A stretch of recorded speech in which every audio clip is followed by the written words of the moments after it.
Less than 4 falls exist. So, kung flip na siya.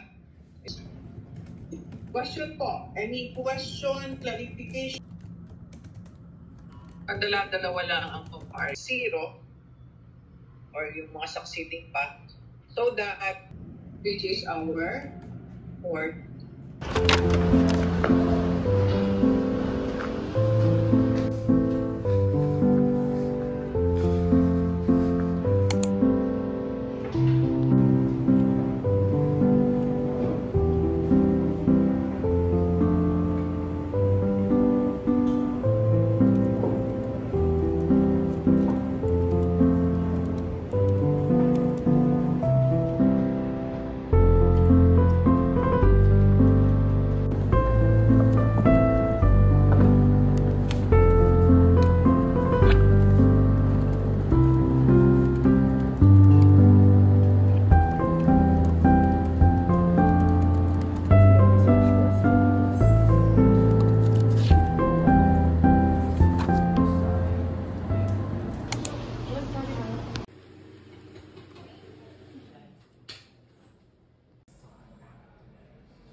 So as a student, I often find myself facing numerous academic workloads which can be overwhelming and intimidating, especially when things are not organized. But fortunately, I recently discovered this easy and free website called AFFINE, and it has helped me a lot with not just organizing my tasks but also making sure that I am able to plan, draw, and present my ideas.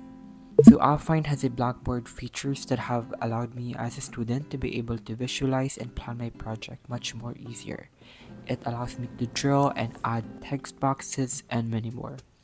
Moreover, I found that AFFINE is a wonderful tool for taking down notes during classes or meetings, as it allows you to easily highlight, add pictures, and overall organize your whole note-taking process. AFFINE is also a very helpful tool when it comes to tracking and planning your assignment to make sure that you are on top of your deadlines. AFFINE also let me track my progress and sort my tasks to prioritize them more effectively. Honestly, you can do so much with AFFINE.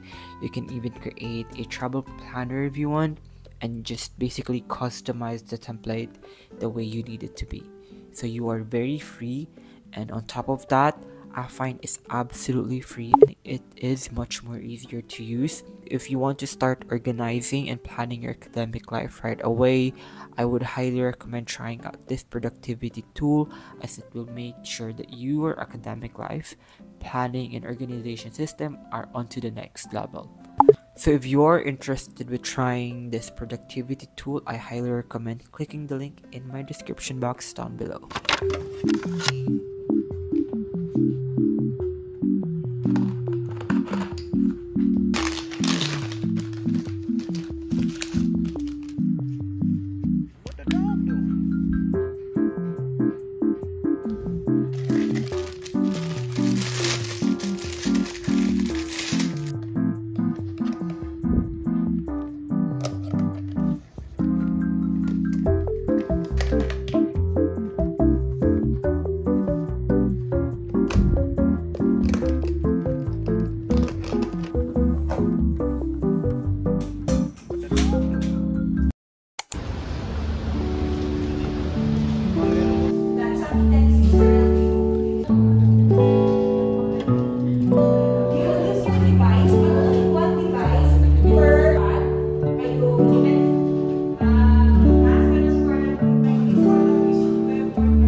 그래서 라지 사이즈로 하나 더 주시고요. 그리고 모카 자바 10분 앞에 라지 사이즈를 샷 하나 추가요. 샷. 네.